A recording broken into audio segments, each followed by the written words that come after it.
What's going on, people? Today I'm going to be continuing my Columbia Classics Volume 1 4K reviews.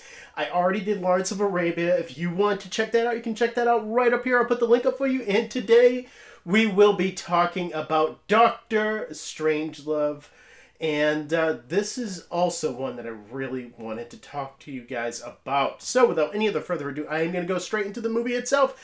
And just let me say that this movie, when it comes to political satires, I feel like there are only a few that really stand the test of time. And unlike another movie that is in this collection, Mr. Smith Goes to Washington, it isn't a political satire, but it is a political film, and I feel like its politics are kind of broad compared to films that are coming out today or even 20 years ago. So that movie, unfortunately, doesn't hold up to me, but this one actually does. Dr. Strangelove is the type of sharp satire that literally stands the test of time and still holds up today.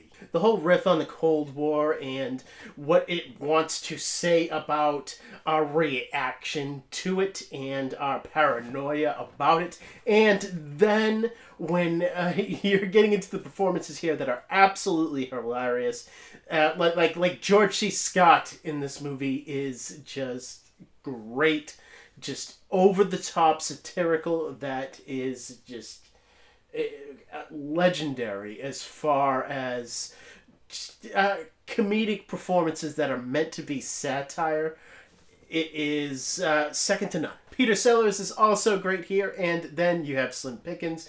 He is amazing. Everybody here is just so great, and this story and how smart it is and the dialogue here all just complements the acting and the actors here so well.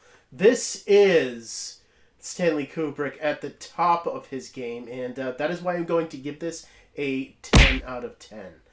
You would be hard-pressed to find a political satire that I like as much as this. And as far as the video quality here goes, this movie was actually given a brand new 4K scan and given a 4K digital intermediate. I know what some of you are saying that are new to this format, because we've gotten this before, but what can 4K bring to a black and white film? I'm here to say a lot, and if you've watched this channel, then you've seen my Schindler's List review. That movie is black and white, and that is the only other black and white film that I have reviewed. And I mentioned a lot of this same stuff with that particular transfer just because of the fact that that one was done excellently, and so is this. The clarity here is amazing when you think of how old this film looked and how soft the Blu-ray looks in comparison to this.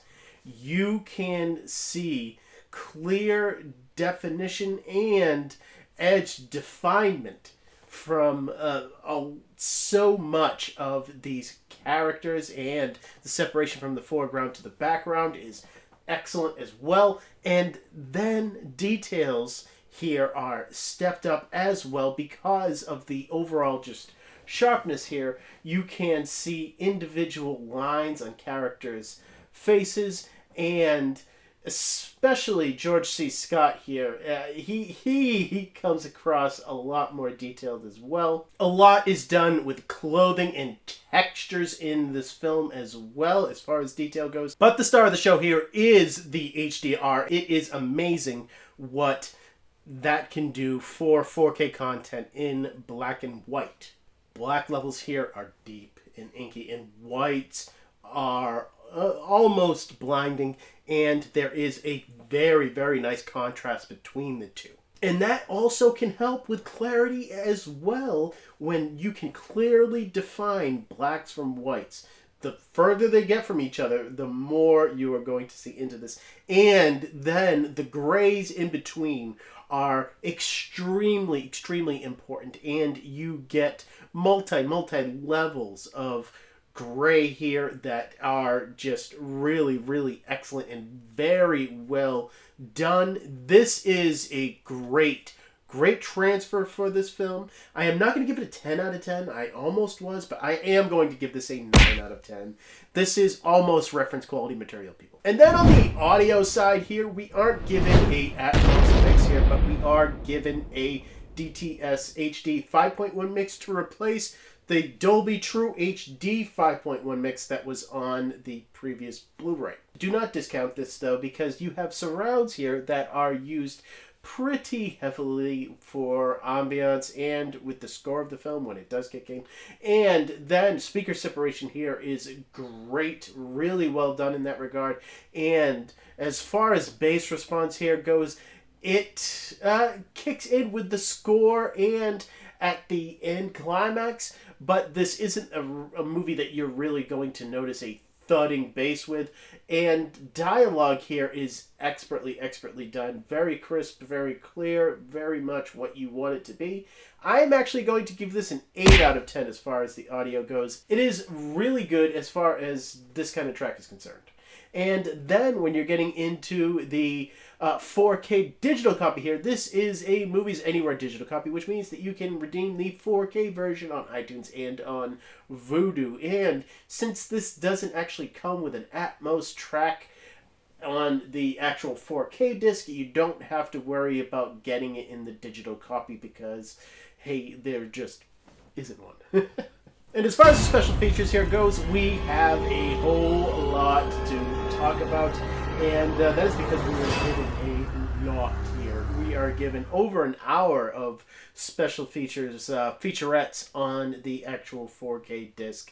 A lot of them are kind of like interviews on the film itself, and then there is actually one that has Stanley Kubrick talking about the Cold War and a lot of the paranoia that was going around at that point in time. And then you actually have on the Blu-ray side of things a picture-in-picture way of looking at the film, which is awesome. And then 6 other featurettes that go into the making of the film as well. Anything that you want to know here is explained, and I feel like this is worthy of a 10 out of 10. This is the kind of special features that you want to watch just because of the fact that, you know, it's just so interesting to delve deep into this film. And as for my last looks here, you know, this movie is the kind of satire that I want to watch. It is very tongue-in-cheek. It definitely has a clear perspective that it wants to come across. But even if you aren't really politically aligned with this film, you will still find the humor in it, and you'll still be able to enjoy it. I feel like this is the kind of movie that should be shown in film school just because of the fact that it's like, you know, I feel like today's satires are way too obvious and way too on the nose. And this is a movie that kind of pulls that notion to the side and says, you know what? This is how it's done. And when you get into my final score of Dr. Strangelove, or How I Learned to Stop Worrying and Love the Bomb, you come out to a 37 out of 40. That is because this movie is awesome, and this is the greatest way to watch this movie with the crazy amount of special features and a damn good video and audio transfer to match. I strongly suggest this entire box set. It is lovely, and I wish I could review everything on it. Unfortunately, I don't have the time because I do have to get into some Criterion releases, starting with the 1950s War of the Worlds that is coming up for you guys next. So if you guys are excited about that, comment down below. Let me know about any other releases that you guys want me to cover. And as always, Thank you for watching my videos. You guys are awesome. I don't even say it because you all know it. And I will see all of you next time.